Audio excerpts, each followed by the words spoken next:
তৃতীয় শ্রেণীর শিক্ষার্থীরা এই সমস্যাটি দেখো। একটি শ্রেণীতে 11টি বেঞ্চ আছে।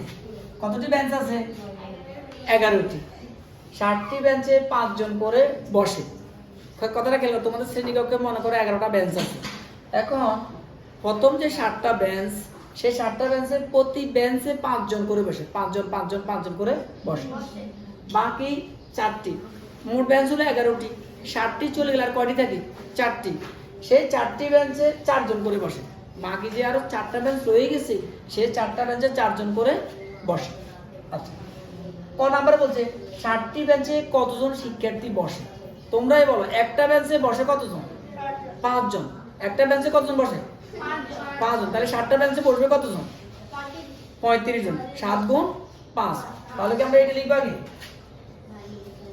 একটি বেঞ্চে বসে কতজন? 7 জন। সরি, 5 জন। কতজন? 5 জন। একটি বেঞ্চে কতজন বসে? 5 জন। তাহলে 60টি বেঞ্চে বসে 7 গুণ 5।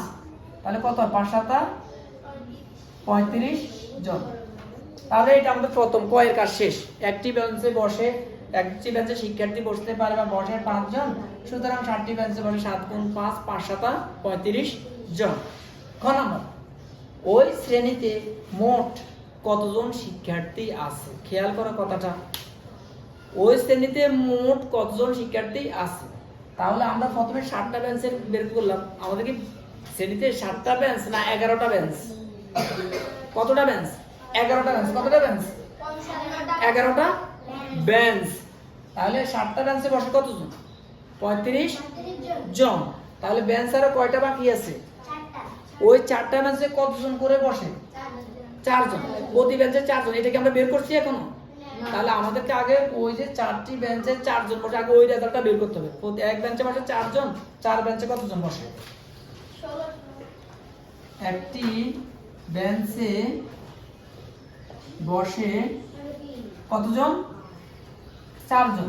তাহলে বেঞ্চ আরো কয়টা বাকি রয়েছে? 4টি বেঞ্চে বসে 4 গুণ 4, 4 4 16 জন। 4 4 16। আমাদেরকে কি এটা বের করতে বলছে? আমাদেরকে যদি বলতো যে অপর 60টি বেঞ্চে কতজন বসে, তাহলে এটাই উত্তর। আমাদেরকে এইটা বললাম, আমাদের বলছে ওই শ্রেণীতে মোট কতজন শিক্ষার্থী বসে। তাহলে প্রথমে 7টি বেঞ্চে বসে 35 জন, পরে আবার 60টা বেঞ্চে বসে 16 জন। তাহলে 35 আর 16কে কি করতে হবে? একসাথে করতে হবে, যোগ করতে হবে। তাহলে আমরা লিখব মোট শিক্ষার্থী। সুতরাং মোট,